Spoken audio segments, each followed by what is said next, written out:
Good morning. Today is day 9. Day 9.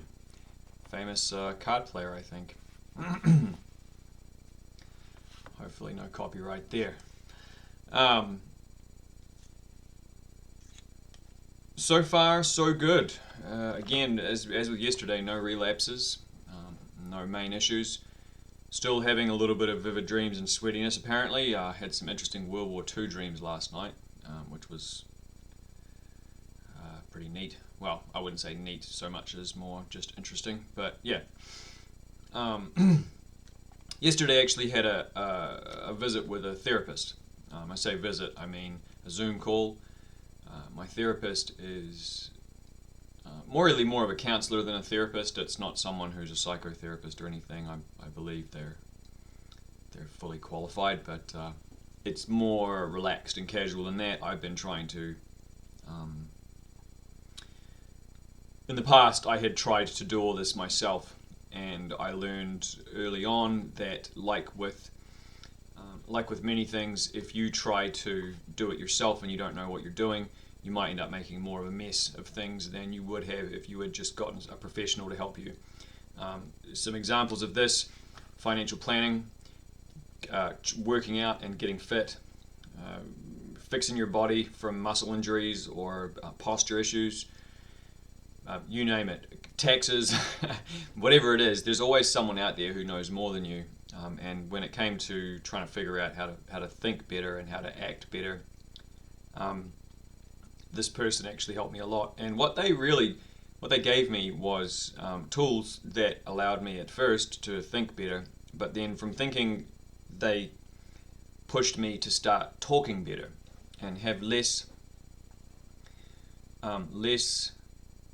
negative words come out of my mouth when I was describing myself. So I want to go over that a little bit today, because this is a pattern that I've noticed, and I'd like to get it out into the world verbally and have it recorded.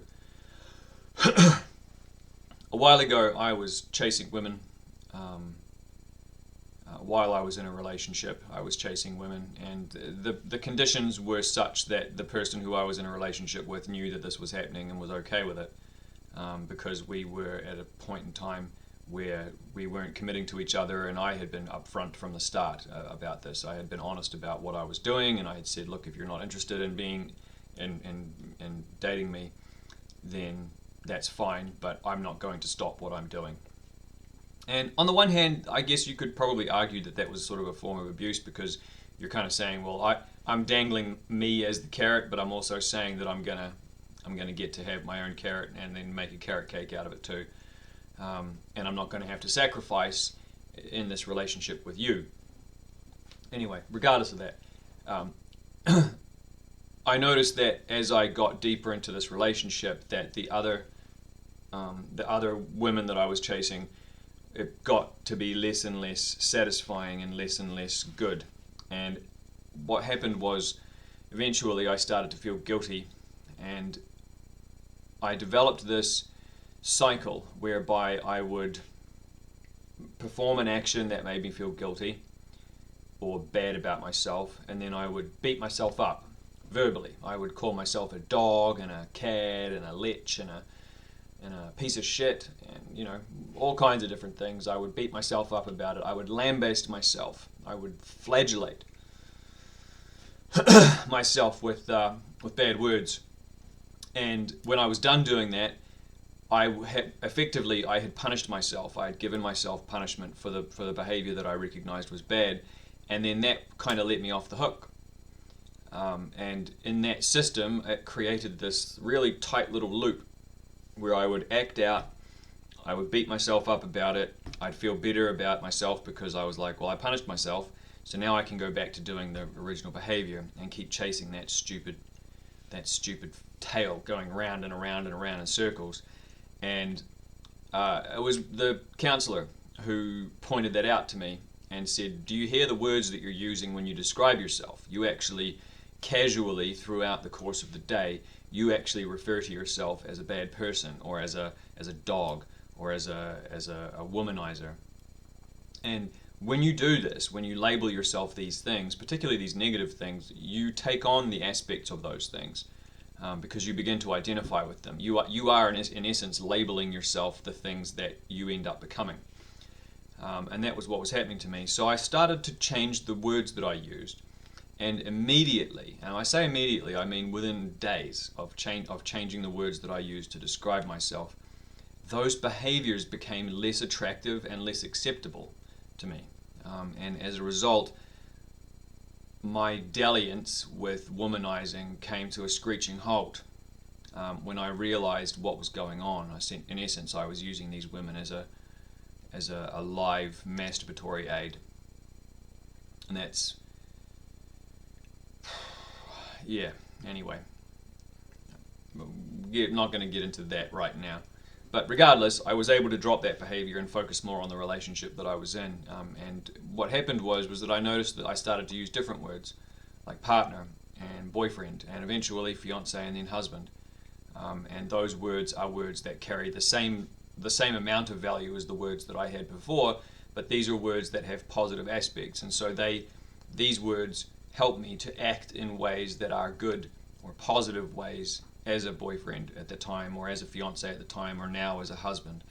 And so I guess the idea that I want to put out there is that if you find yourself beating yourself up verbally, particularly in front of other people, because when there's an audience, it's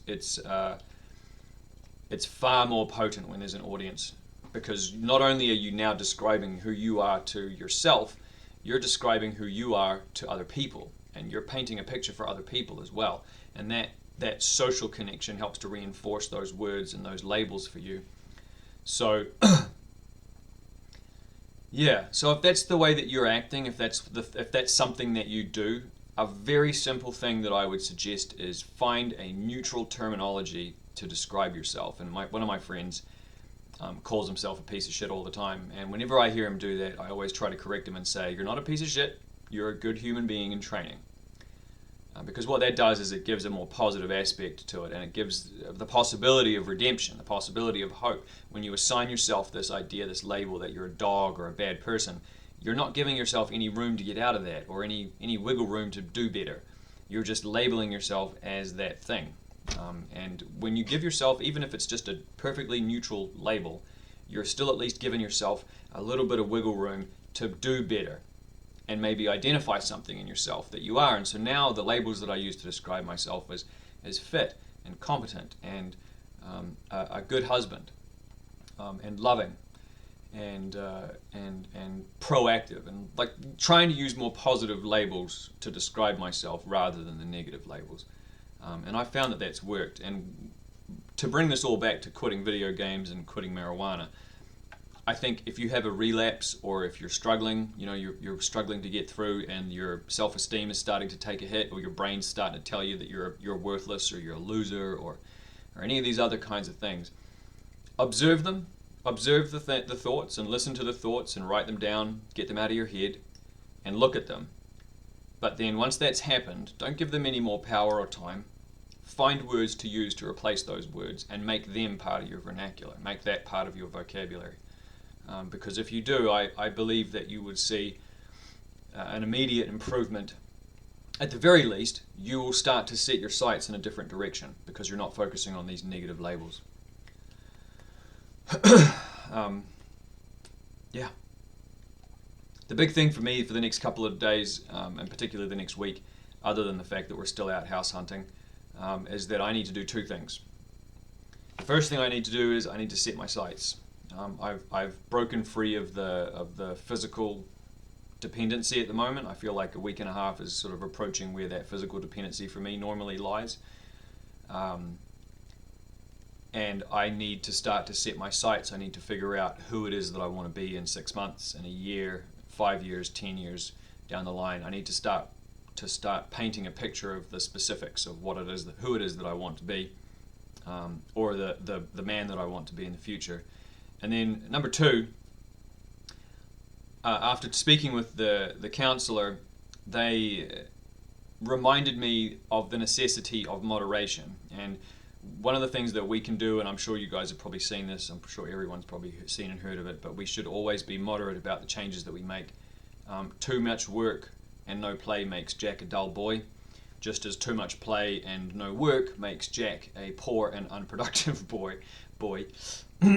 I need to find some recreation that replaces the recreation that I've lost. And I think the first and most important thing that I've noticed between the different types that I've looked at is, as long as it's something that I'm not doing by myself, cocooned away in the basement, that produces nothing. If I'm going to do it by myself, an activity by myself, it needs to be something that produces something. And then if I'm going to recreate, it's either with other people or with my partner, or if it's by myself, it's doing something that is at least somewhat productive or useful. And I think for me, that means reading a book or or watching a show that's educational, or more likely going to look for someone to hang out with, because the social thing really helps. I'm sure that there's some faults in my ideas here, but again, I wanted to get some of that out verbally and kind of put it into the world. So that's it for me for day 9. Ka kite.